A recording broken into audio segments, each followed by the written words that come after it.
Okay, everybody. Graham, take the seats there, Graham. Tony. Exit Tony. I know who's bigger.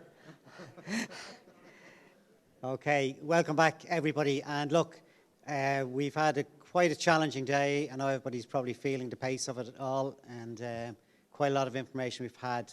We've just one last brief session of the next 20 minutes that I just want to do justice to.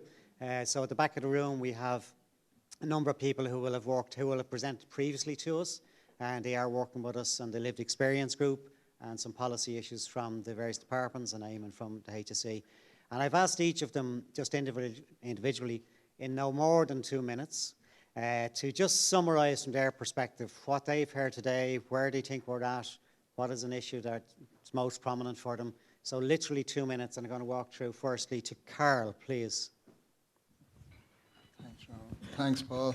Yeah, heavy day, lots of information racking around the brain, trying to decipher it to my own, I suppose, lived experience, and looking at the obstacles I faced over the years, I suppose. Oh yeah, sorry, Carl, I should have said, would you mind standing up as I ask you? It's so people can say thanks, if you don't mind. Cool, thanks, Paul. You're a good-looking guy. It's just more embarrassing now. Yeah, I suppose the barriers I faced, going through addiction, I suppose, and trying to getting messed up in the justice system and listening to all of them up there, and like the systems that's working against each other out there that would have kept me in that cycle, I suppose, of being even on a methadone clinic and having to go to the methadone clinic but being in court at the same time. And you know, being addicted to drugs, you're going to go get your methadone first before you go to court. You know, and he ended up getting wardens, and he ended up in and out of prison, and in and out, I suppose, Clover Hill, where it was a remand prison, and there's no interventions in there for me. You know, even when I would have went to Mountjoy, I was speaking to Karen there a while ago, and just the difference of back then, it would have been 99 the last time I was in prison, you know, and they were doing it open.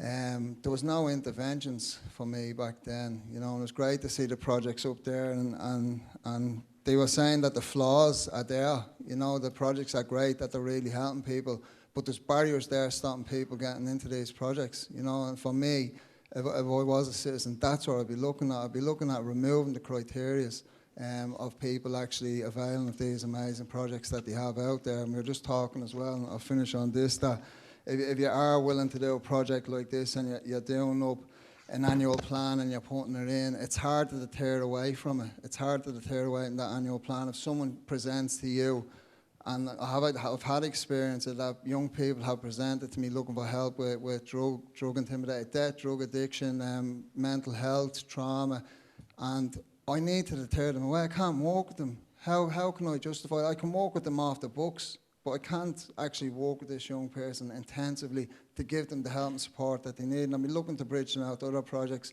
and they're all full. You know, projects are, you engage with a project these days and they're nearly at capacity, you know. So Paul's giving me away there. So Carol, thank you very much indeed.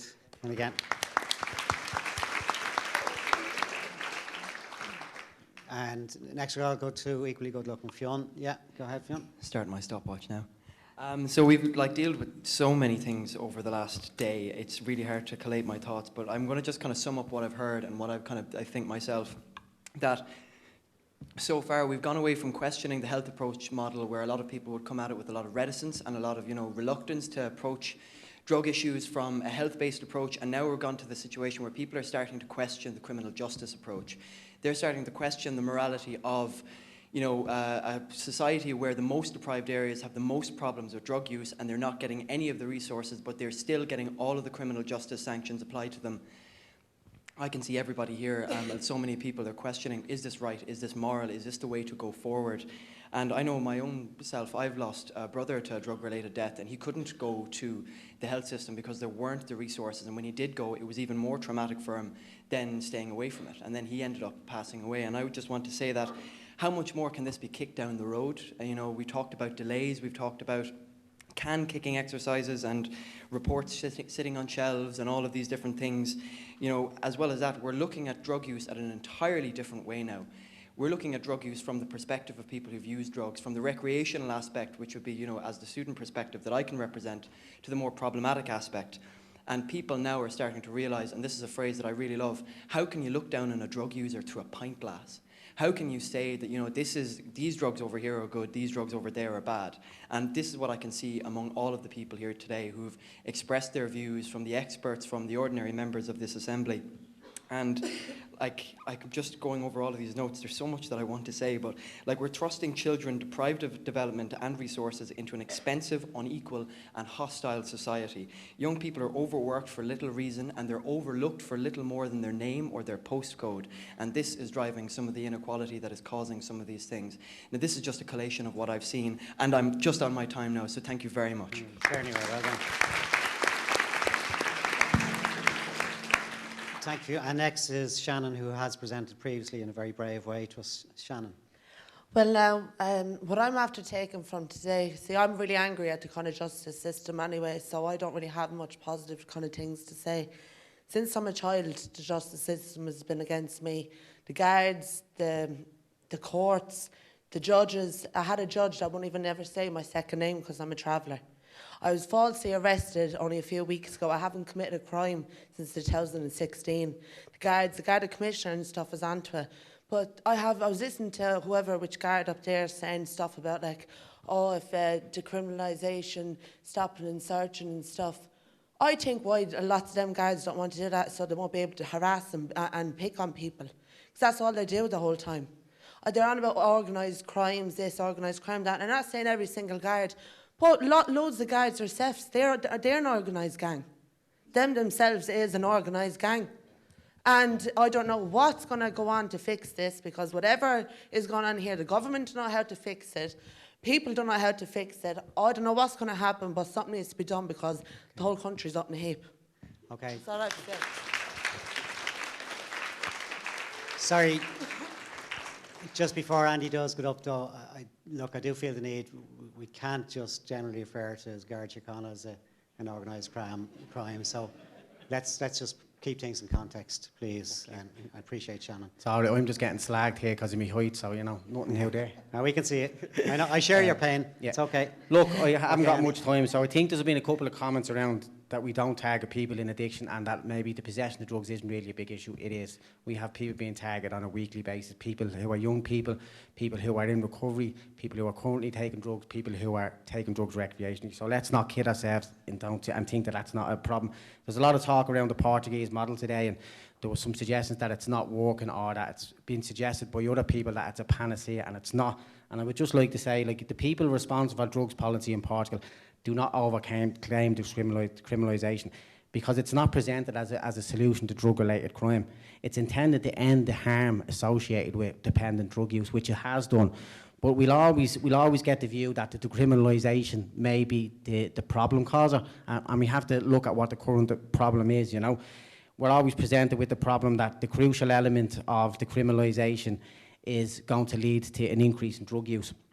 The World Health Organization states there is no clear link between punitive enforcement and lower levels of drug use. Now, there is evidence that drug use increases, and there is evidence in some places in America that drug use decreases. But what we're not realising is that drug use is increasing year on year. Drug use is more prevalent now than it was 5 years ago and 10 years ago, because we have an ever-increasing population of people who decide to take drugs. So the decriminalisation of drugs isn't going to be the panacea for everyone taking drugs. And I might just say, the courts and the prisons, we touched on that earlier on, and we don't need to criminalise people to support them. We have people saying we went to the court system and we went to the prison system to get support. We should be able to offer that support outside of the prisons. We don't have to decriminalise them. And I'll just say the current approach around criminalisation and a lack of social policies that address poverty, we already have open drug dealing. We already have overcrowded prisons. We have high drug-related deaths, and we have a high number of kids going into care. And I will just finish on this. If we continue this approach, one of the recommendations will have to be the building of more prisons and more graveyards. Or we could do the opposite, which is address poverty, create opportunities for people to progress and succeed, and create safer homes and communities where all people can thrive. Then support people, don't punish them. Decriminalising people who use drugs. Their two biggest crimes is that they use drugs or that they have experienced poverty or trauma. You know, so we have to look at there's a lot of our approaches are informed by a moral crusade against what we believe as dirty, wrong, or bad behaviour, and it's leaving us in a position where, like in the last 2 weeks, we're aware of 7 of our peers that have died from overdose. The current approach is not working. A continuation of the same will not work. We need the decriminalisation of people who use drugs, and we need to address the inequalities that are there in society through a social determinants approach. Thanks, Amy.